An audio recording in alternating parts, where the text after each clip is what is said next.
네, 안녕하세요. 메타플란트 치과의 문종욱 원장입니다. 발치를 해서 치아가 상실이 되었을 때 대체하는 치료이기 때문에 일반적으로 중장년층 이상의 환자분들이 많이 치료를 받고 있습니다. 그래서 발치가 되는 그 연령대가 상대적으로 높기 때문에 20대나 30대 환자분들께서는 임플란트는 본인들의 치료가 아니라고 생각을 하는 경우들이 많은데요. 20대, 30대 젊은 환자분들은 발치를 하게 되는 원인이 대부분 치아 부식이 심해지거나 아니면 외상에서 치아가 깨졌을 때라고 생각이 되는데요. 치아가 깨지거나 다른 원인들에 의해서 발치를 해야 되는 상황이 된다고 했을 때는 치아를 대체할 수 있는 방법 중에 가장 효과적인 것이 임플란트이기 때문에 그 방법을 선택을 해서 치료를 진행을 하는 것입니다.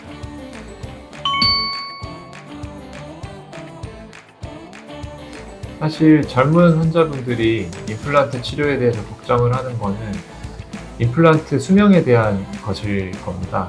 임플란트를 심어놓고 과연 본인은 젊은데 이걸 언제까지 사용할 수 있을까에 대한 그런 막연한 걱정이 있을 거라 생각을 하는데요.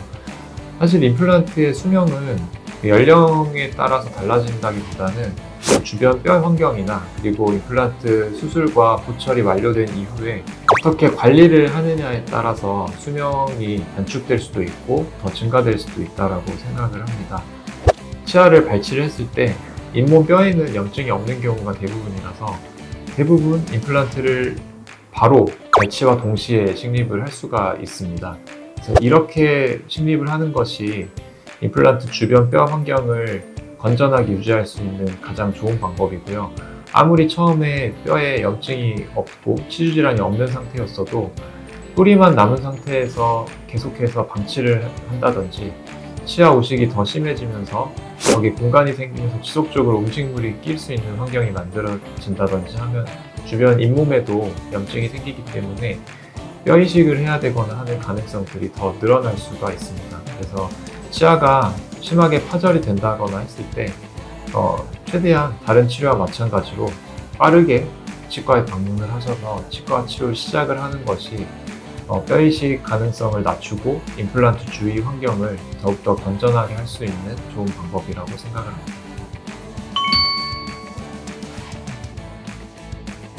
지난번 영상에서 임플란트 주위염에 관련된 이야기를 해드린 적이 있었는데요. 사실 임플란트 주위염이 임플란트에서 발생할 수 있는 가장 대표적인 합병증이라서 젊은 연령층에서 임플란트를 했을 때에도 이러한 부분에 대한 걱정이 많을 수가 있겠는데요. 사실 상대적으로 젊은 연령대 환자분들은 임플란트 주위에 있는 다른 치아들이 치주적으로 예후가 더 양호한 경우들이 많이 있습니다. 물론 치주 질환도 젊은 환자에서 유전적인 이유나 기타 다른 이유로 상당히 공격적으로 파괴적으로 나타나는 경우들도 있는데요.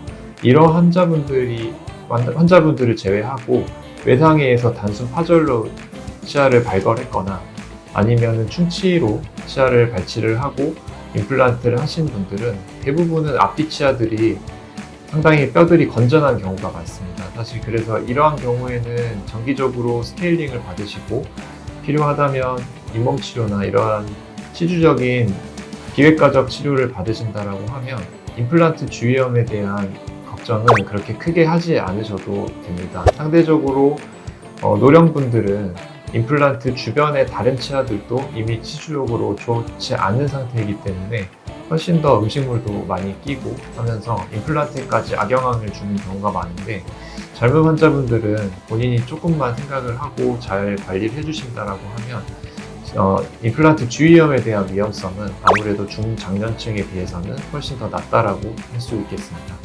임플란트를 직접 치료를 하셨던 병원에서 주기적으로 치과 치료 검진을 받으신다라고 하면 환자분의 임플란트가 어느 위치에 있는지를 다 파악을 하고 있어서 그러한 부분들을 고려해서 치료를 진행을 할 수 있겠지만 어쩔 수 없이 임플란트 수술을 한 곳이 아닌 다른 치과에서 스케일링을 받으신다고 하면 그때는 본인의 임플란트가 어느 위치에 있는지 그런 것들을 치과 위생사나 치과 원장님께 말씀을 드리고 치료할 때 꼭 스케일링 플라스틱 스케일링 팁을 이용을 해서 스케일링 받으실 수 있도록 하는 것이 좋겠습니다.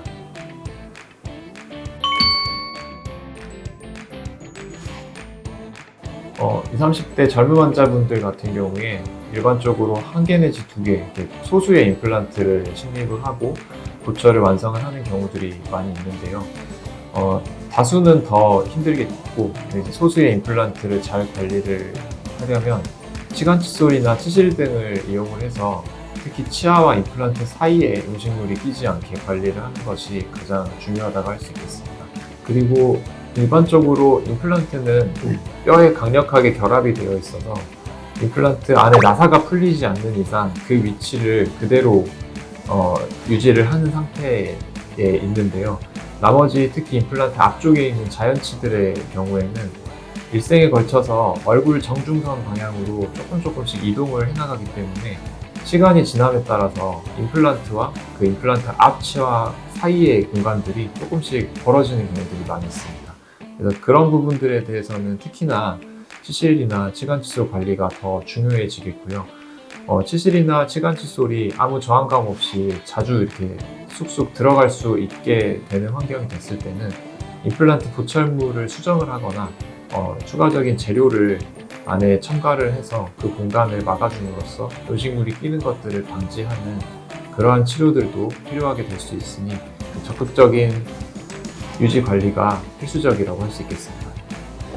20, 30대 환자분들은 임플란트를 그저 중장년층 환자분들만 받는 치료라고 생각을 하는 경우들이 있는데요.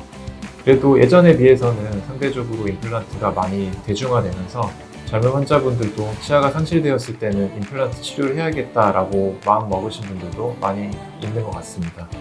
그래서 상실되었을 때 현재로서는 그것을 대체하기 위한 치료로 임플란트가 가장 최선의 치료이기 때문에 그 연령에 구애받지 마시고 본인의 치아 상태에 따라서 어떤 치료 방법을 선택을 해서 진행을 할 것인지를 결정을 하는 것이기 때문에 치과에 방문하셔서 본인 상태와 가장 적합한 치료를 선택을 해서 진행을 하실 수 있는 것이 가장 좋은 방법이라는 생각이 듭니다.